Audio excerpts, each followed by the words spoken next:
This is the Wii Viewer, And the littlest reviewer, and we're going to review Sonic Lost World. for the Wii U. Sonic Lost World is the first of what I hope is many Sonic games for the Wii U. There were quite a few of them released on the Wii, and they did get progressively better. So it's nice to see they took all the good things in the previous games and sort of improved on it. What's the story about? Sonic and Tails are chasing down Eggman, drops animals into this area. He goes there and starts to rescue that animal, and then he decides to rescue the rest of them and stop Eggman's plans. Until a group of 6 turns against him, Sonic and Eggman have to work together to stop them. What? Sonic and Eggman together, and the world didn't implode? No, that did not happen. I think it's more of Sonic has to clean up Eggman's mess, more than he's helping him out. I like the story. I thought it was very fun.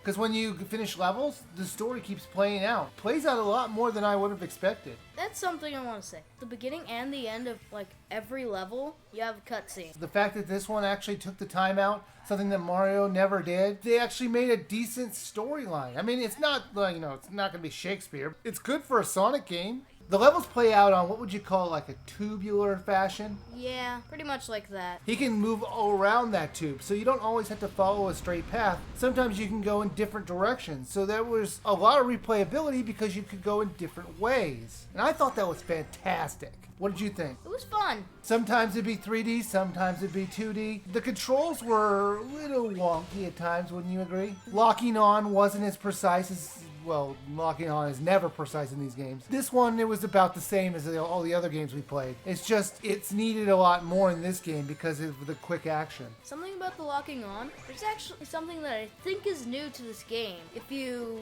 lock on for long enough, your attack can become stronger over time. This is really only useful for bosses, though, as regular enemies normally go down in one hit. What'd you think of the boss fights, as long as we're talking about it? They were pretty interesting. I thought they were very clever. I had a lot of fun with the bosses.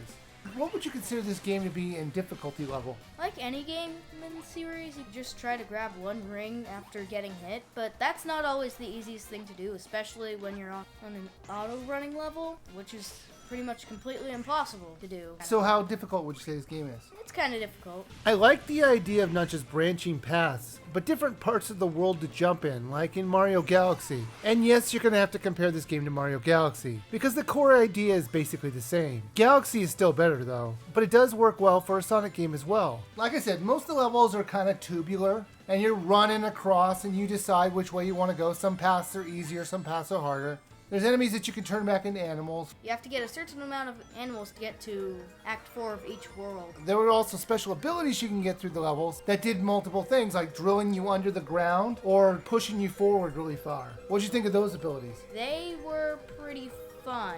They may have been fun, but they were kind of hard to control at times. Well, it depends on which one. There are some that no matter how hard you get used to it, it's never going to be perfect. When there's some that seem tricky at first, but once you get used to it, it's pretty easy to control. Sonic goes from level to level on an overworld map. And this overworld map is actually kind of cool because you can move anywhere you want in the overworld map. But for some reason, you're moving around on these little geometric shapes. Going along the world map, you could just head into any adjacent shape to you, and levels are on some of them. You could go to other areas. There's some unlockable areas, and if you don't have 3 incompleted challenges, you could find somebody in the world map who will give you challenges until you have 3 completed ones. Right, and you can also post on the Miiverse too. There's also a racing 2-player game with 3 different yet kind of boring ways to play it. Speed race, expert race, and ring race. 2 of them were just races to the finish, and the other one had you collecting rings. They had you racing through levels, and while it was good that you didn't have to worry about split screen, because the first player uses the gamepad, it really wasn't that interesting to play or replay. Sonic Lost World, the littlest Wii Viewer, would you buy, rent, or skip? I'd just say bye. That's what I'd say. And I agree with you. This is one of these games that I wouldn't go back to, because it was a lot of fun,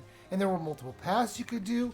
There were multiple things you could do in each level. There were objectives that you could just get so you can get more power-ups. I think this game is absolutely worth a buy.